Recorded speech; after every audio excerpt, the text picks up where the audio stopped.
Hey everyone, welcome back to my June journey. Today was pretty mundane at work. My coworker was late again, so yeah, that just made my day pretty bad. But not every day could be good, right? But yeah, let's move on to the more interesting part of my day. This spring, I've been keeping up with this show called Oshi. It's been pretty much keeping me alive the entire spring. It's one of those shows that I wasn't expecting to fall in love with, but now I'm just like all about the show. So today we're going to be pretty much talking about Oshi. So if you haven't seen it yet, I highly recommend you watch it. Otherwise, spoilers ahead, and you've been warned. It's currently on its 9th episode out of, I think, a scheduled of 11. Normally they go up to like 12 episodes per season, but this show had a special circumstance. It had a theatrical release. So the first episode was almost an hour and a half. It is pretty much movie length. So if you need something to binge this weekend, this week, whatever it is, go on to High Dive, check it out. You won't regret it, and you're welcome. A quick and dirty synopsis of the show. I'm going to keep it super brief and simple. If you want to know what it's really about, go watch it. But it's about this doctor. His name is Dr. Goro. He is a huge fan of this pop idol named Ai. He gets introduced to this pop idol thanks to one of his patients. Well, I think her name was Serena. He is following this idol named Ai, and as a mere coincidence, this idol gets checked into his hospital for a pregnancy consultation. And now he's faced with the fact that his favorite idol might be caught up in a scandal, and he has to choose whether or not he wants to help her out. And of course, him being a huge fan, he decides that, oh yeah, I'm going to support you. I'm going to do whatever it takes to make sure that you can deliver these babies. They're twins. This anime is a blend of all sorts of genres. It is a blend of drama. It is a blend of supernatural. Supernatural because it has to do with reincarnation, like a lot of fucking anime. It heavily revolves around the entertainment industry, aka showbiz, that being anywhere between being an idol, being a TV star, musician, anything having to do with that entertainment industry. Anyhow, that is your quick synopsis. I skipped over a lot. So do yourself a favor and go watch the show. You won't regret it. Please watch the entire first episode. I know it's an hour and a half long, and you're going to be going in there 20, 30 minutes into it being like, what the fuck did Eric have me watch right now?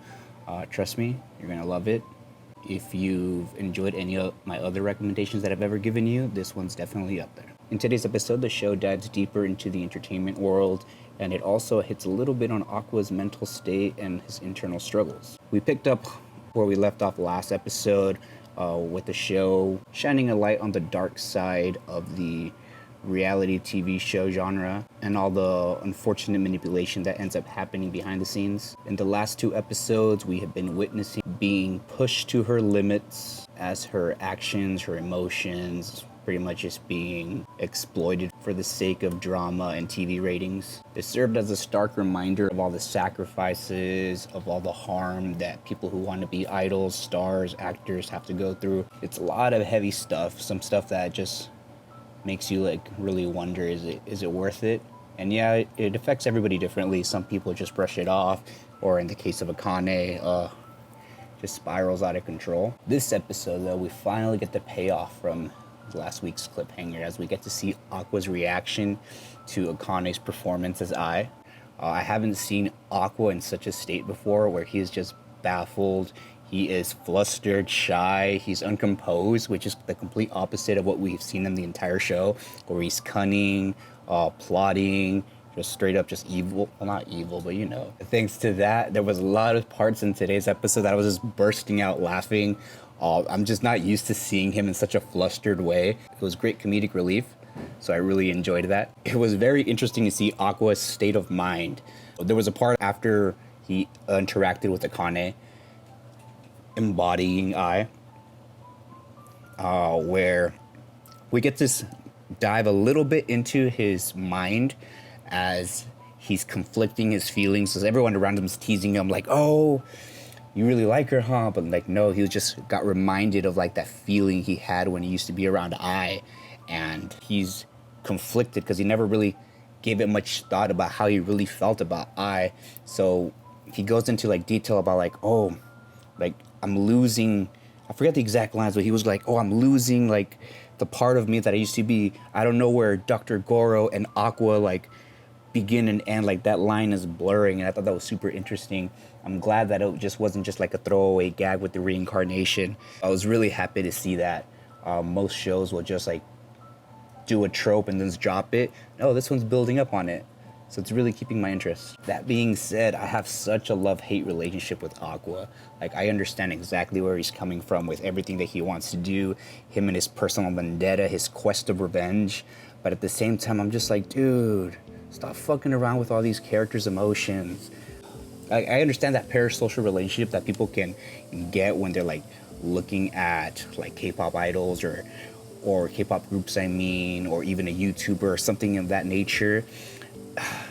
Because like it's an anime, it's a show, but like you start falling in love with these characters. These characters are so well written, and they're portrayed in such a light that you just want to root for them. And we have fucking Aqua over here like fucking shit up. We're not fucking shit up, but just like being a manipulative mother.